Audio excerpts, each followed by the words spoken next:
Hello and welcome to Regionally Speaking and today's program that features the East Cleveland Youth Council.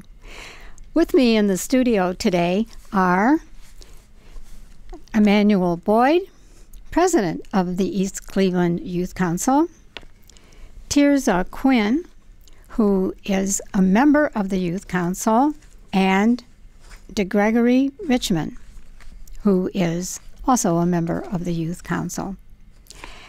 One of the questions that is of great interest to me, and I must tell you, I've discussed all of this with your director, if that's his correct title, Mansell Baker, and my question is, and I'm going to start with Emmanuel Boyd, I want to know how you became interested in the Youth Council. How did you find out about it? And then how did you become engaged in it?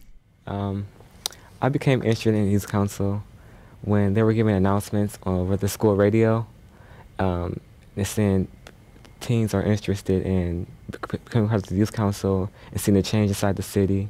You should come to this room and just have a first meeting with the Youth Council to see what it's about, see what it has to offer, and see what you can do and things that matter to you inside the city that you want to see change while you're there. Yeah. And it went from there? Yes. All right. So what happened at that meeting that you attended? We all discussed changes we wanted to see inside the city and the agenda for the Youth Council, things we would be able to do, how we'd be able to reach the city through the power of the Youth Council, and see a change that we wanted to see, like in certain issues that have an impact in our life as teens growing up in East Cleveland. Mm-hmm. All right.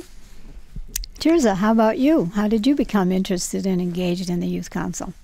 Well, like Emmanuel, I had heard it on the announcements, but I didn't go right away. I came kind of late because I thought it was too late to join by the time I was ready to. And a friend caught me in the hall and said, hey, you should join it.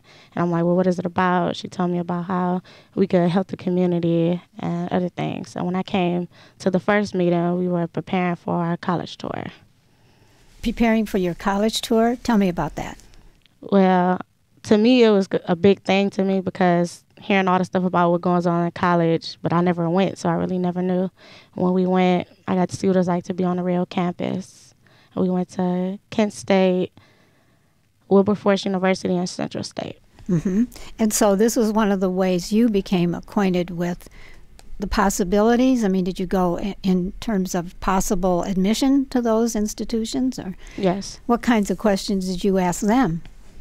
What type of credentials would I need, such as my ACT scores, how much the tuition was, and like just regular rules about the campus. Mm-hmm. How about you, Gregory? For me, how I got involved in the Mayor's Youth Council was through my social studies teacher, Miss Raggedy Eiler. She had told me about the Youth Council because at first I hadn't even heard about it, didn't know what it was, and wasn't going to join it. But when I heard Mansell Baker was the director of it, I'm like, I didn't see him around. I knew him, but I knew of him. So I said, I'll check it out, see what it's about. And like Emmanuel was talking about, the first time we went there, he asked everybody in the room what would be some change you would like to see done to your community, or what was something that you really want to see change. For me, it was the streetlights, because my street at the time didn't have no streetlights, and it was pitch black every time you would walk down. Well, so I understand from what each one of you has said about how you became attracted and interested in it. Now, I'd like to know, there are a lot of social justice issues, and I'm going to take this opportunity to ask you, as representatives of your age group now, what are the social justice issues of your generation that really concern you? Okay. I would have to say violence inside the city and limited resources we have for educational purposes. Like, there's a lot of fights that happen inside our school and inside the city based on differences people don't know about. Like, if people got a chance to know each other and see how we're not really that different at all, it would help eliminate some of the violence and some of the violence leaks into the schools, in which like we have limited resources already with the school, so that's why we had a college store to get people involved in seeing things outside the city, broaden the horizons with the college store. And so we had I'm sorry, the college tour. Okay. Yes. And what's that? And like the conditions of our books and the state of the city in the schools, it's not that good at all. But we try to make do what we have in order to pursue higher education. Mm-hmm. Well, how do you interact with your classmates? My classmates? You are represented there. You're representing them on council. Yeah. And so how do you interact with them to present the concerns? We talk about our opinions in class. We also try to influence the teachers and the principals to like incorporate more money into like getting things for the students, like new books instead of other things that we don't necessarily need. We also try to fundraise in order to help the school. Like have parties and fundraisers, bake sales. Mm-hmm. Yeah. And the monies that you raise goes towards new supplies, college tours, chances, speakers we have to come inside the school, talk about their like their journey to where they became. Like we had a speaker from Case University, a medical student, and we also had Judge Michael Ryan come to give his story of how he became the youngest judge in Cleveland, and coming from the same type of situation we coming from.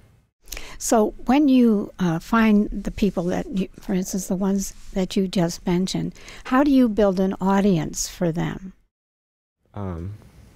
We just usually, we have like honors award ceremonies.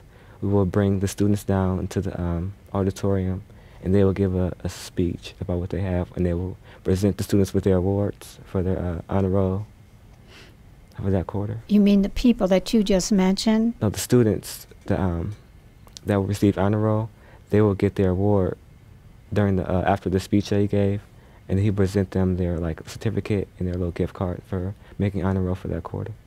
And who does the presenting? The people, the people speakers from the we community, get and the counselors. So, but they speak at the same time that on the occasion of the honors awards. Yes. That's what I was trying to get at, so that you got their stories out there, just like I'm trying to get your stories from you today. All right. How about you? Teirza? You have to ask the question again. I'm asking about how you become engaged in terms of reaching out to other students. How do you build interest in what you're doing? You're all activists. How do you convey what you're doing to your classmates and perhaps others? You move out into the community as well, as I understand it. Well, you can start off with small things, like just simply telling people not to litter, not to talk back to teachers. Simple things like that can help everything. And I'm also part of other groups and that help with the community. And what are those other groups? Ohio Youth Voices and Facing History Within Ourselves. Oh, tell us about those. Ohio Youth Voices is, right now we're particularly talking about our new governor and his plans for Ohio. And Facing History Within Ourselves is basically about other schools. We all come to, most of the time we meet at John Carroll, and we talk about things such as, the last time I went to a meeting, we talked about immigration and how people, you have to come together and really know people before you judge them, and showing that everybody from all the schools, Westlake and East Cleveland schools, we are all the same, and we talk about things that go on in our lives and compare, and so that everyone is the same no matter where they come from. So you're talking about a kind of conference that takes place at John Carroll where there are other schools represented. Oh, talk a little bit more about that. How often do you meet, and who put that together?